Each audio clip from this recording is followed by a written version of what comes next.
नमस्कार, मैं वृषाली वडगे आप सबका स्वागत करती हूँ। आज हम पूर्वी हिंदी के बारे में जानकारी प्राप्त करेंगे। हिंदी भाषा के अंतर्गत दूसरी जो उपभाषा है पूर्वी हिंदी, इसके बारे में आज हम जानकारी लेने वाले हैं। पूर्वी हिंदी के अंतर्गत 3 बोलियाँ आती हैं। पहली है अवधी, दूसरी है बघेली और तीसरी है छत्तीसगढ़ी। पहली जो अवधी बोली है उसके बारे में हम पहले जानकारी लेंगे। अवधी इस बोली का केंद्र अयोध्या है। अयोध्या का ही विकसित रूप अवध है, जिससे अवधी शब्द बना है। इसका उद्भव अर्धमागधी अपभ्रंश से हुआ है।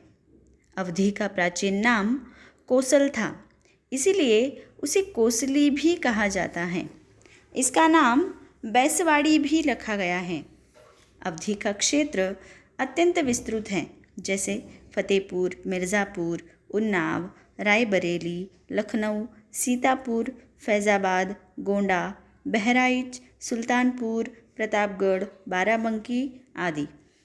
अवधी का अगर हम साहित्य देखेंगे तो हिंदी साहित्य के अंतर्गत अवधी में बहुत सा साहित्य लिखा गया है। जैसे हम पद्मावत के बारे में कह सकते हैं कि पद्मावत ये अवधी में लिखा गया है। इसलिए हिंदी साहित्य के अंतर्गत अवधी को बहुत ही महत्व प्राप्त किया हुआ है। ये पूर्वी हिंदी के अंतर्गत आने वाली पहली बोली है अवधी।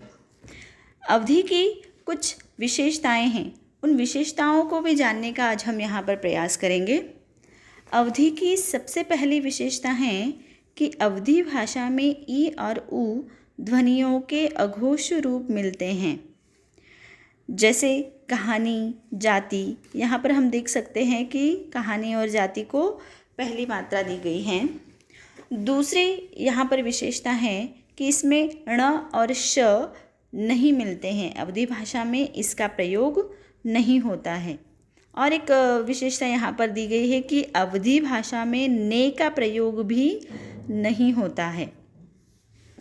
अगली विशेषता है कि जिस प्रकार ब्रज में अवकारांत शब्द होते हैं, खड़ी बोली में आकारांत होते हैं, वैसे ही अवधी में व्यंजनांत होते हैं।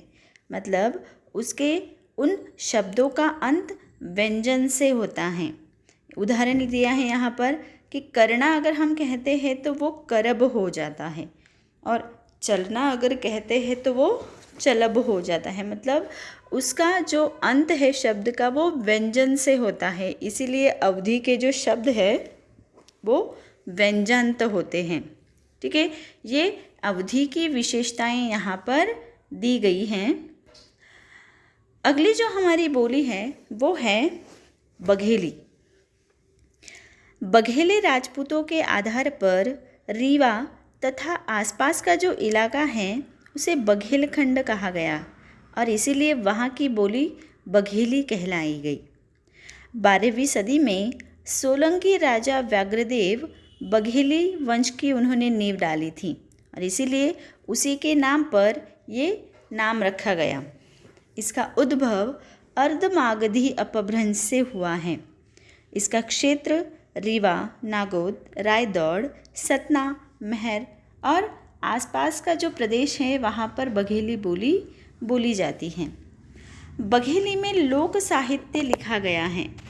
हिंदी साहित्य के अंतर्गत इतना साहित्य नहीं लिखा गया है, उसमें लोक साहित्य ज़्यादा मात्रा में हम देख सकते हैं।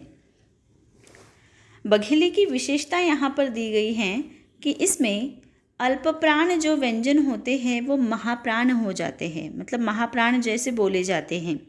उदाहरण दिया है कि अगर हम संदूक कहेंगे तो वो क्या हो जाता है, संदूक।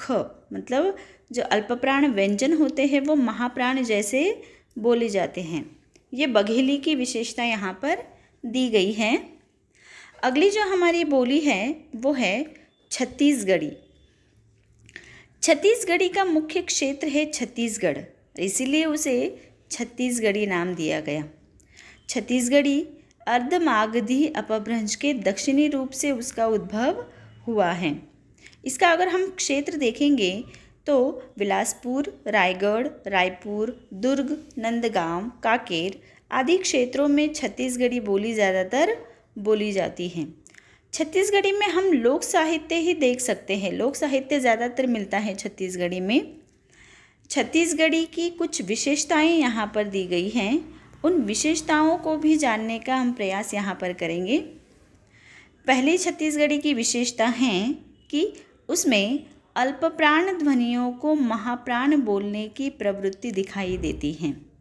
उदाहरण दिया है कि अगर कंधा कहा जाता है तो छत्तीसगढ़ी में वो खांद हो जाता है। अगर कचहरी कहा जाता है तो छत्तीसगढ़ी में कचेरी हो जाता है। दूसरी विशेषता यहाँ पर दी गई है कि स के उच्चारण पे वो छ का इस्तेमाल करते हैं। जैसे उदाहरण दिया है यहाँ पर सांप, तो सांप का हो जाता है छाप, और सीता की जगह पर वो चीता का इस्तेमाल यहाँ पर करते हैं। तो ये दूसरी विशेषता यहाँ पर हम देखेंगे कि स का उच्चारण छ जैसा होता है।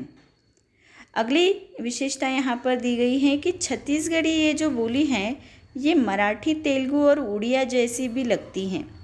इन भाषाओं का प्रभाव छत्तीसगढ़ी पर हमें देखने को मिलता है। तो ये विशेषताएं छत्तीसगढ़ी की यहाँ पर दी गई हैं। तो ये 3 जो बोलियां हैं ये पूर्वी हिंदी के अंतर्गत आने वाली बोलियां हैं, अवधी, बघेली और छत्तीसगढ़ी। धन्यवाद। वीडियो को लाइक, शेयर और सब्सक्राइब अवश्य कीजिए।